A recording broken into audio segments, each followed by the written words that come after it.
You have some people who just completely dismiss what they have going on, not being good stewards of their body, not taking care of themselves. When I was wearing hair weave back in the day, it caused me not to really face reality that my hair was short and my hair was damaged and that I needed to figure out how to take care of it. One thing he really noticed was like, okay, black women are not wearing their hair natural. I would tell him like, hey, my hair's short, you know? And he was like, well, grow your hair. And I'm like, well, if it was that easy, I would, you know?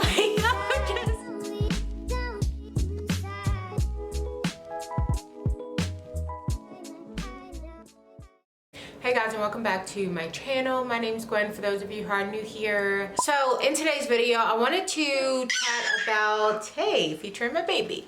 He's right here. I wanted to chat about beauty, and what sparked me to want to talk about this was I saw a TikTok video that we're going to do a reaction on, and then I'm going to talk about my own journey and how I feel like my beauty taste has evolved, and also the problem that I see with people depending on artificial things to feel beautiful. So if that's something you guys are interested in, grab a tea, grab a coffee. Let's go ahead and get into it. As I became conventionally attractive, I became naturally ugly. This is something I've been thinking about lately, and I saw a video of a young lady talking about how like she was in depression, and the reason why she was in depression is because she couldn't keep herself up. But that wasn't the only reason. I don't want to make it seem like she was shallow, because she did say it was other reasons. But when you're looking at her video, like, she looks kept. Like, she doesn't look bummy, she doesn't look dirty, she looks like she has a good skincare routine. But the reality of it is, looking at her through the eyes of what society deems conventionally attractive, she's not kept up. Really quick, I don't think the two correlates. I don't think looking beautiful and being mentally stable come on up here. I don't think that looking beautiful and being at peace in your spirit is equivalent, because look at Hollywood. Hollywood is filled with some of the most, by the world standard, beautiful people. And look at the drug use. Like, just because you're beautiful, it doesn't mean that you're gonna have peace. It doesn't mean that you're not gonna be depressed. And I'm not sure if the girl that she's talking about is a Christian, but a lot of the time that could be a big factor into why you don't have peace. I just think about my own life. Before Christ came into my life, yes, I wore so much makeup. I wore so much hair. I spent so much money on hair. And honestly, I did not have peace. I was not happy. I needed to drink. I needed to party. I didn't know it at the time, but I really needed help. I was looking to the world for validation. I was looking to the world for everything, and it was like something was missing in here, you know? So a lot of the times, if someone is struggling with that, it could be because they're missing something. I personally think it's because they're missing Christ. And so if you're in that position, pray to God, you know, ask him to help you, ask him to guide you, and then start reading his word, because the word transforms. Okay, let's continue. As I became conventionally attractive, I became naturally ugly, right? Yeah, I did all the things that y'all told me that was supposed to make me look more attractive, but yet once I came home, I took all of that off. Like, I just felt like the ugliest. I just felt hideous. Because, yeah, I had the lace front wigs, but I wasn't taking care of my hair under the wigs, because I couldn't, I'll be honest, the only thing I could really afford was the wig. I couldn't afford to get myself a good haircut and get myself upkeep and get the wig. So I picked the wig, and my natural hair deteriorated from it. Same thing with my nails. I used to get full sets and get all of the designs and stuff like that, but my nail beds was terrible. These are now my own natural nails. This is just a manicure. And it could go on to makeup. My skincare was atrocious. And it's like we were so focused. I ain't gonna say I was so focused on being conventionally attractive that when I came home and stripped all of that shit off my face, all that shit off my body, off the top of my head, I felt disgusted. And I'm not saying this is what she felt, right? I'm just saying we as women need to take breaks from all of this extra stuff we're putting on our body. Go a month without wearing makeup. Wear your natural hair out. Learn to love you and your natural state. Stop depending on other objects that you need to put on your body to make you love yourself. Now, I can go into I could literally write a dissertation about the difference between self-care and self-maintenance, because we have construed the two. I just want to say this is not about all women, right? If you're the type of person that can take your wig off, take your nails off, and do all of this and still feel comfortable with yourself, we're not talking about you. But you have to have an honest conversation with yourself. When you strip all of that off your body, how do you feel about you, your natural self, when you look in the mirror? And if you feel like you don't feel the same, like your self-love has now deteriorated because the lace front is off your head, you need to put that lace front away. Just my opinion. So I loved her. I loved Manny. Gosh, if it's not the baby, it's the dog. I loved her video. I loved her rawness, and I loved her sharing her experience, because a lot of people go through this. This is exactly what happened to me, which I've spoken about on this channel. I did a video that a year and a half ago when I was giving up hair extensions, but I didn't really go into detail into why I completely gave it up. Basically, the reason was I think I was idolizing hair extensions, and it wasn't until I started to feel like convicted. And you know, if you're a Christian, you know once that conviction starts, it's not gonna stop, and it's like until you change it. So I started feeling convicted about wearing fake hair, because I started noticing like I would get so emotional if my hair wasn't done right. And I noticed like there was not a time that I could go outside without wearing fake hair. Like it was literally like once I got my sewing done, when I had a wash day, I had like literally one gap of a day before I'm sewing it back in. So I did not go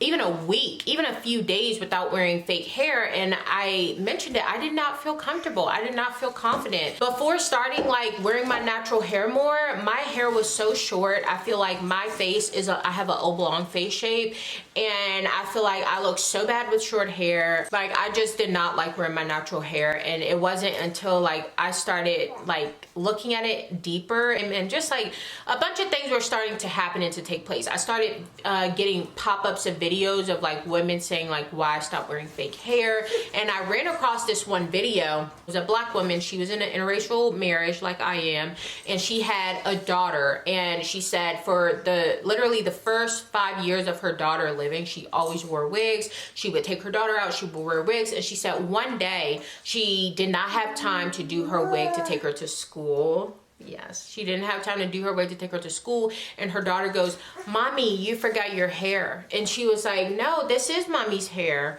And she was like, "No, mommy, I don't like that hair." And when she said that, that moment, it was so crushing for her. And it was like her wearing her natural hair was not accepted by her daughter, because she had only been seen in these wigs, you know, which probably to the world standard is like, oh, you have straight hair, you have long hair. And the straight hair is a whole other separate topic, but we can talk about that later. You know, like you have this hair. And honestly, when I saw that video, I was like, oh my gosh, this is before I had my child, you know.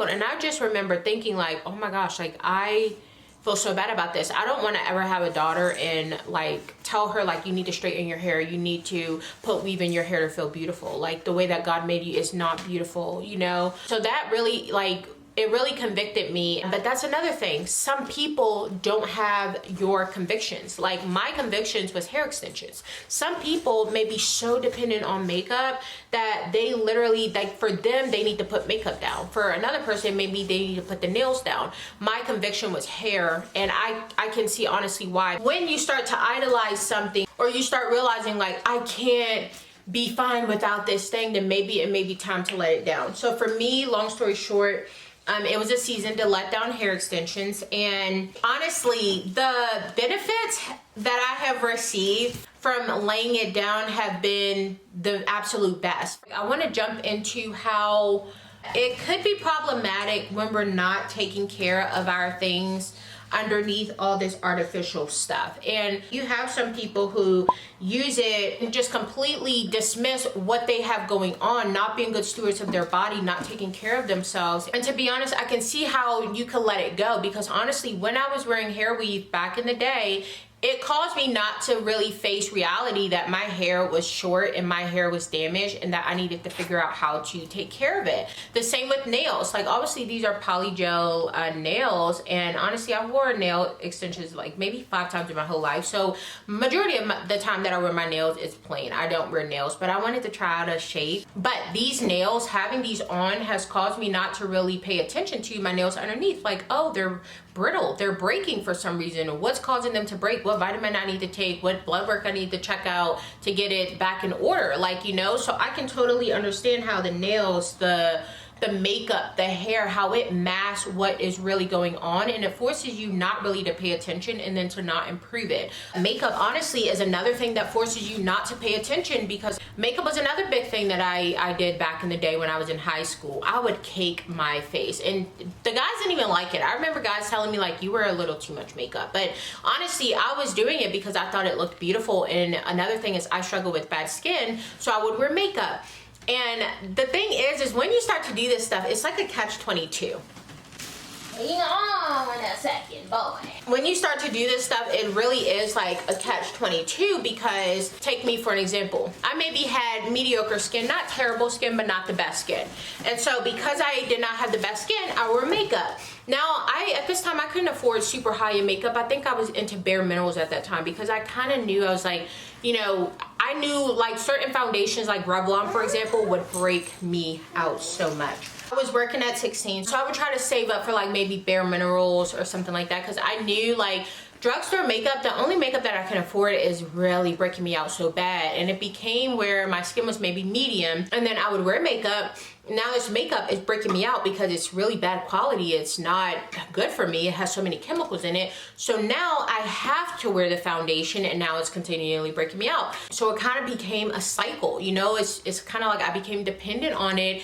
Little did I know that it was actually, maybe I had acne because I'm going through hormonal changes, and now me wearing makeup is actually making my acne stick around and even worse. Makeup made it completely worse because of what I was doing to myself. And I look at hair, and hair industry is the same way. You know, I was a social media manager for a hairstylist. She would ask me sometimes like, hey, can you come up here and braid down the girls for me to do the installs? So when I went and I maybe did like 7 braid downs in one day, I would see like, wow, a lot of people are struggling with not only having short hair, but missing hair patches on their skin, or having complete edges taken off. A lot of people were struggling with alopecia, and it was so heartbreaking to me, because around that time my husband would always ask me, like, my husband is not American, so he's from another country. So when he came here, he really didn't even understand like why. He really didn't understand why a lot of like people wore weave. And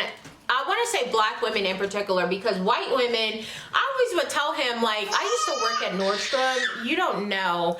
Those white women wear hair extensions, okay? They have it going on, but you can't really tell because it's their texture. So one thing he really noticed was like, okay, black women are not wearing their hair natural, or maybe is it perm? Like, he really would ask me these questions, and it caused me to kind of look deeper into it, because I was wearing weave at the time too. So I'm like, okay, so I would tell him like, hey, my hair's short, you know? And he was like, well, grow your hair. And I'm like, well, if it was that easy, I would, you know? Like, I would just, like, if it was super easy, don't you think I would have done it? Like, whatever. And it wasn't until working at that, doing a couple of those breakdowns, that I finally got it. It freaking hit me. It was like, oh my gosh, I understand it now. And obviously that movie too, Good Hair, with Chris Rock, I understand it. Back in the day, when you were younger, what did your parents used to do? If you're black, this doesn't go for all. Guys, whatever I say, it's never a one shoe fits all, and there's always an exception to the rule. But majority of us, when we were younger, most people got perms when they were younger. Now, my grandma raised me, and she did not let me get perms, and I would beg her. My sister and I would be like begging her, like, please let us get a perm, because we would see girls coming to school with their hair down their back, bone straight, looking cute, and like, here we were with like Iverson braids, you know, cornrows to the back, you know, like. But I would say majority of my classmates had perms back in the day, and their hair was long. But when you think about it, those chemicals are so damaging to our hair, and not only our hair, but we're putting it on our scalp. I don't think you should put it on your scalp, but it's touching there, you know. So when you think about it, all this stuff is on your scalp, and I personally believe that a lot of that stuff has caused alopecia. Yes, you could have alopecia and not have done that before, so I'm not saying this is for everything, but I think a lot of the reason why so many people don't have edges is because of the perms that they got when they were younger, or continuing perm in their hair. So now here you are, now you're a teenager, and now you are suffering with hair loss, so now you have to have something to feel normal. You're like, okay, I have all these patches in my hair, I have to go get some hair extensions to cover it, you know. And that was the the case for me, not necessarily the balding, but for me, it was the short hair. I was like, I need something because I don't feel beautiful. I feel like my hair is so short and whatever, I need something. And now when you get in that chair, if it's not the right kind of stylist, your hair is being tugged.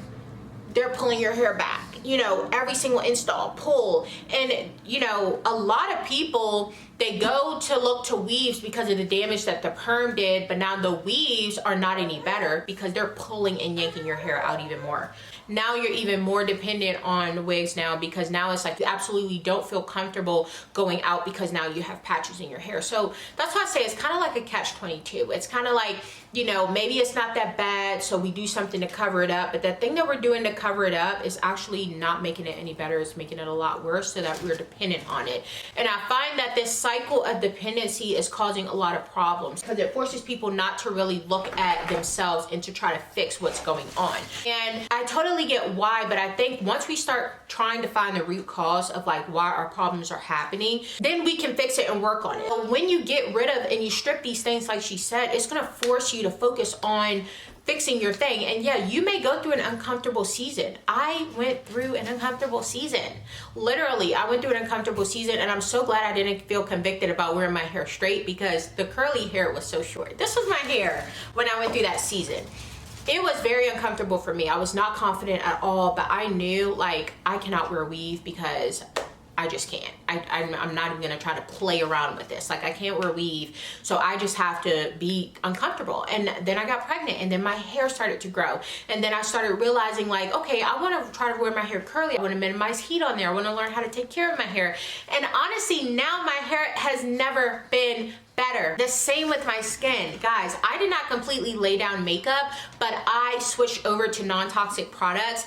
Just in switching over to non-toxic products or makeup that's considered lower tox, that was actually not detrimental to my skin, made my skin look better. So if you guys are struggling with skin problems and you feel like, oh my gosh, I need makeup to feel beautiful, try switching over your products to lower toxic products, because honestly, sometimes the makeup is actually making our skin worse, and not only just our skin, but other things as well. So once you're able to withdraw yourself and get out of that cycle of dependency, I personally think that you'll start to notice that a lot of things are getting better because it's forcing you to actually tend and nourish and give a little TLC to your own thing. And as Christians, we are called to be good stewards over what we have, and that includes our hair, that includes our nails, and that includes the things that we naturally have.